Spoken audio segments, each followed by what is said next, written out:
yang dikasihi Tuhan, bagaimana kabarnya hari ini? Semoga senantiasa dalam keadaan sehat dan senantiasa memiliki semangat yang terus kita hidupi di dalam kehidupan kita, sekalipun banyak pergumulan yang terjadi di dalam hidup ini. Pada sore hari ini kita akan kembali dalam pendalaman Alkitab dengan tema hidup bijaksana dengan bacaan dari kitab Daniel 12 ayat 1 sampai ayat yang ketiga. Oleh karena itu, mari kita memohon tuntunan Roh Kudus di dalam doa. Kita berdoa. Kami mengucap syukur kepadamu Tuhan atas segala cinta kasih, anugerah dan penyertaan Tuhan. Dan sore hari ini kami boleh kembali pemahaman Alkitab online. Ya Tuhan, berkati kami semua sehingga kami senantiasa menjalani kehidupan dengan bijaksana, sehingga kami dapat menjaga diri dengan baik, memiliki relasi yang indah dengan Tuhan dan relasi yang indah dengan sesama kami.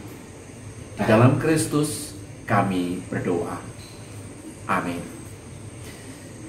Bapak, Ibu, dan saudara-saudara yang dikasihi Tuhan, munculnya berbagai film yang mengangkat kisah akhir kehancuran bumi, mengindikasikan bahwa manusia hingga saat ini tidak habis-habisnya mempertanyakan kapan akhir zaman itu tiba. Banyak penelitian dengan ilmu pengetahuan mencoba memprediksi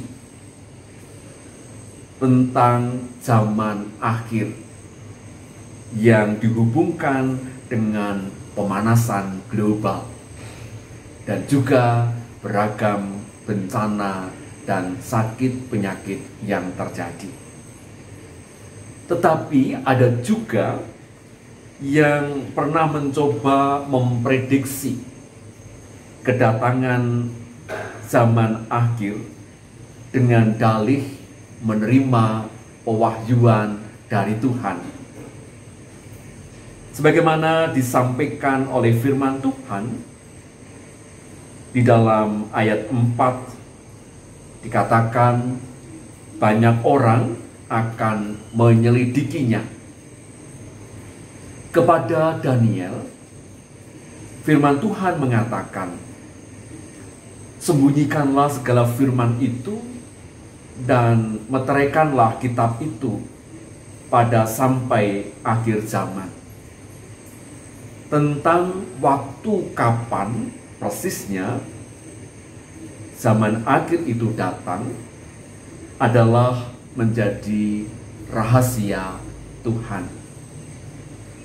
Sebagaimana yang dikatakan oleh Tuhan Yesus dalam Injil Matius 24 ayat 36, tetapi tentang hari dan saat itu tidak seorang pun yang tahu. Rahasia yang tersembunyi dan telah dimeteraikan itu adalah masa di mana akan terjadi kesesakan besar yang belum pernah terjadi sebelumnya dalam sejarah kehidupan. Orang-orang yang telah meninggal akan bangun. Ada yang bangun dan memperoleh kehidupan yang kekal. Tetapi ada pula yang bangun untuk mengalami kehinaan dan kengerian yang kekal. Tetapi kita bukan dituntut untuk memecahkan teka-teki ataupun mencoba mengungkapkan suatu rahasia besar tentang kehidupan. Bagaimanapun cara manusia dengan segala ilmu pengetahuan yang dimilikinya, tetap saja rahasia itu ada pada Tuhan. Untuk dapat selamat pada waktu kesesakan itu, bukanlah dengan mengetahui waktu kapan datangnya, tetapi untuk mendapatkan keselamatan yang kekal itu adalah sebuah rahasia besar, di mana kesetiaan dan ketaatan kita sebagai umat dituntut untuk senantiasa terjaga dengan baik. Setiap orang yang mau selamat akan disucikan dan dimurnikan untuk layak mendapatkan bagian hidup orang yang dibangunkan mendapat hidup yang kekal.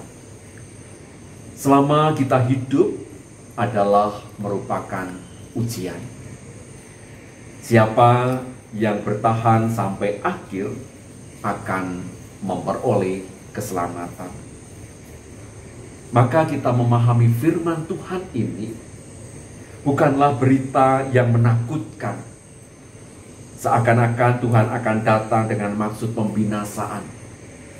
Tetapi kita memahami sebagai orang yang bijaksana, bahwa Tuhan akan datang membawa keselamatan dan kelepasan bagi kita orang yang setia, yakni yang mempercayakan hidup dan mati di tangan Tuhan. Bapak, Ibu, dan saudara-saudara yang dikasihi Tuhan, dunia di mana kita hidup saat ini selayaknya dijalani dengan sikap bijaksana.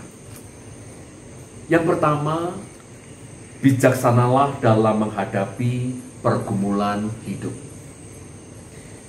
supaya kita bertahan dan kuat menghadapinya. Seberat apapun hidup yang kita hadapi, setialah kepada Tuhan, sebab bukan untuk selamanya penderitaan itu terjadi.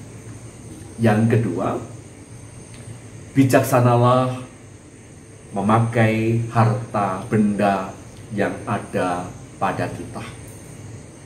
Bagaimana kita mengelola pemberian Tuhan itu untuk menjadi kehidupan dengan baik dan menjadi berkat bagi sesama. Sehingga bijaksanalah mengelola apa yang Tuhan anugerahkan di dalam kehidupan kita. Dan yang ketiga, bijaksanalah dalam menyikapi setiap keadaan yang kita hadapi. Cara hidup yang penuh dengan keluhan, maka itu tidak akan membawa berkat dalam kehidupan, tapi justru semakin memperburuk keadaan. Hidup yang penuh dengan syukur dan sukacita, itulah yang dikehendaki Tuhan dalam kehidupan kita. Oleh karena itu, pada kesempatan saat ini, kita akan masuk dalam diskusi. Tuhan memberkati.